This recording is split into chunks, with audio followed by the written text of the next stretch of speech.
Cada crepúsculo, miles de pastores medievales se adentraban en colinas heladas sin tienda, sin fuego y apenas cubiertos por sus túnicas desgastadas. El viento gélido lamía cada centímetro de su piel expuesta, mientras la noche se prolongaba en un manto interminable de oscuridad y silencio.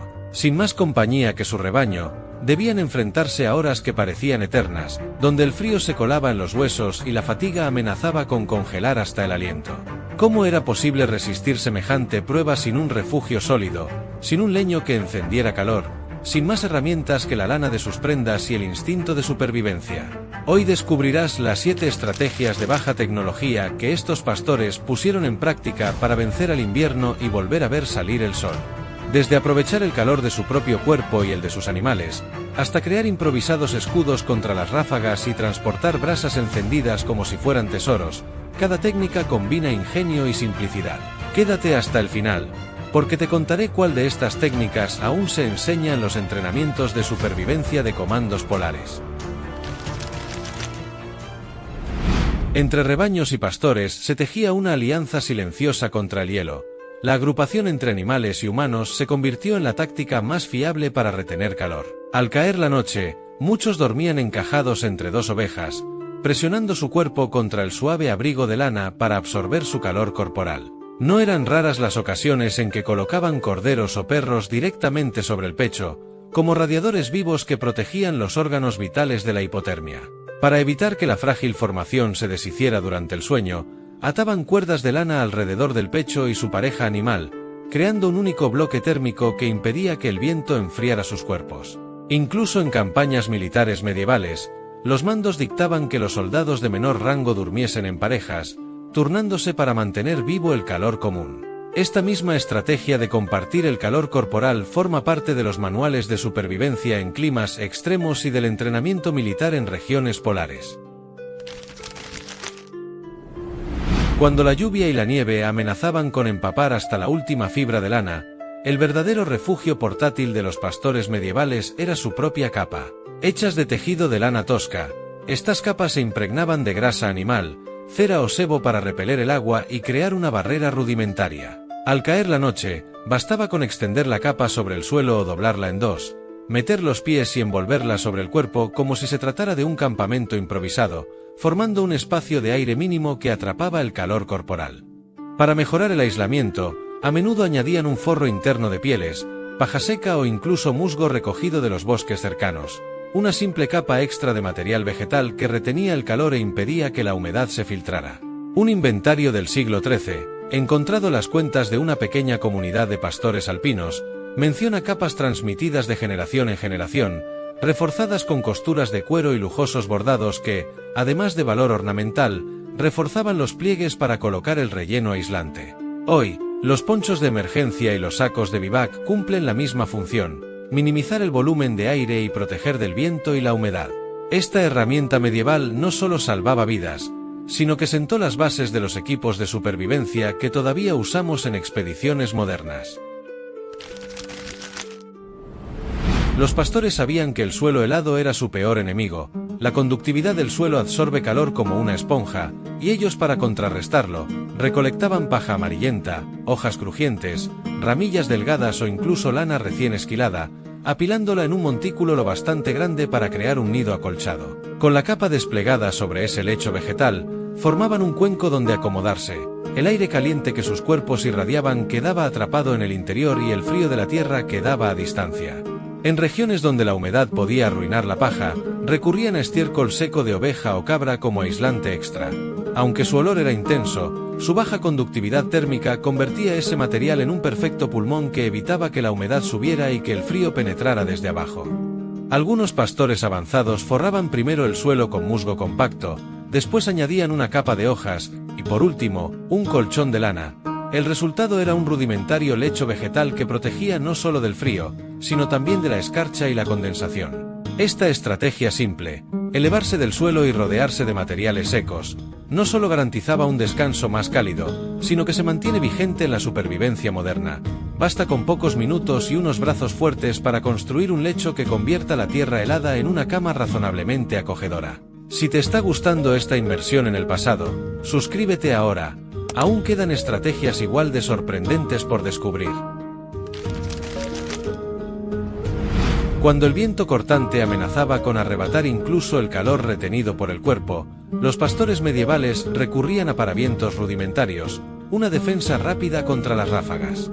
Reunían piedras pequeñas y las apilaban en semicírculos bajos, orientados hacia la dirección dominante del viento, creando muros de piedra que desviaban las corrientes de aire antes de golpear al durmiente. Si había arbustos o ramas a mano, las entrelazaban formando un cerco natural apenas más alto que la rodilla, pero suficiente para romper la fuerza del viento en la capa inferior de aire. Cuando aquel recurso no bastaba, cavaban una zanja superficial, lo que hoy se conoce como zanja de pastor.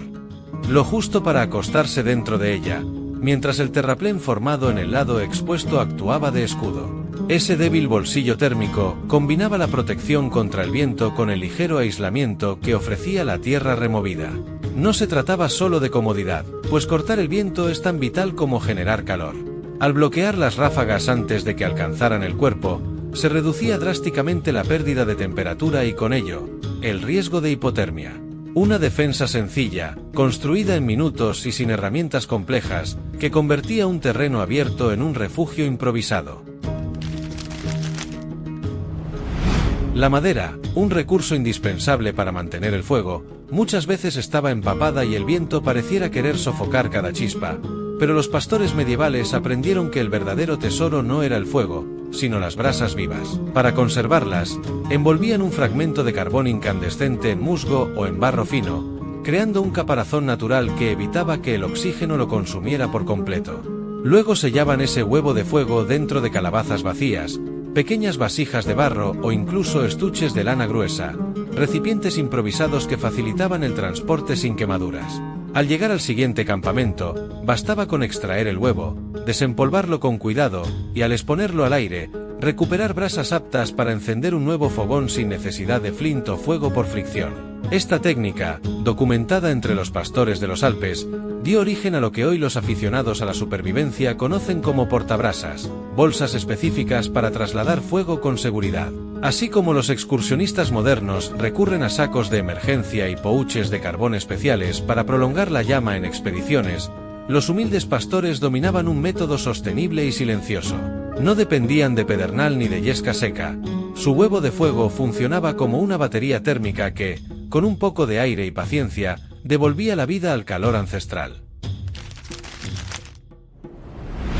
En lugar de quedarse inmóviles y dejar que el frío se apodere del cuerpo, los pastores medievales alternaban actividad ligera con breves descansos para mantener su temperatura interna.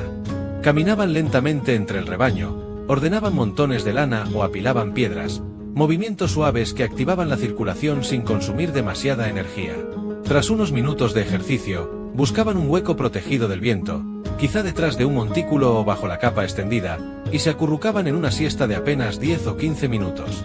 Esas microsiestas eran suficientes para recuperar fuerza sin que el cuerpo perdiera calor excesivamente.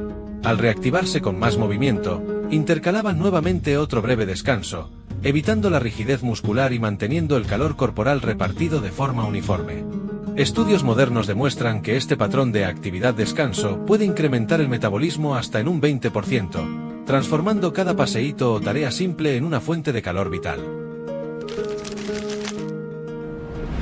Al enfrentarse a lluvias heladas y rocío, los pastores recurrían a un aliado natural, las pieles ungidas con grasa animal. Tras el sacrificio, curtían rápidamente la piel de oveja, cabra o ciervo, aprovechando su capa de lana gruesa para atrapar el calor y su piel curtida como escudo contra la humedad. Con sebo o grasa derretida mezclada con ceniza fina o corteza pulverizada, frotaban cada trozo de piel, transformándolo en un tejido hidrorrepelente que mantenía el agua fuera y el calor dentro. No se limitaban a vestir estas pieles, extendían la grasa sobre botas, manos y la superficie interior de sus capas, creando una barrera continua contra el viento y la humedad persistente. En las tierras altas escocesas, era tradición asar la grasa con hierbas locales antes de untarla, lo que añadía un ligero aroma que ahuyentaba insectos. En Escandinavia, combinaban grasa de reno con aceites de pescado para reforzar la impermeabilidad.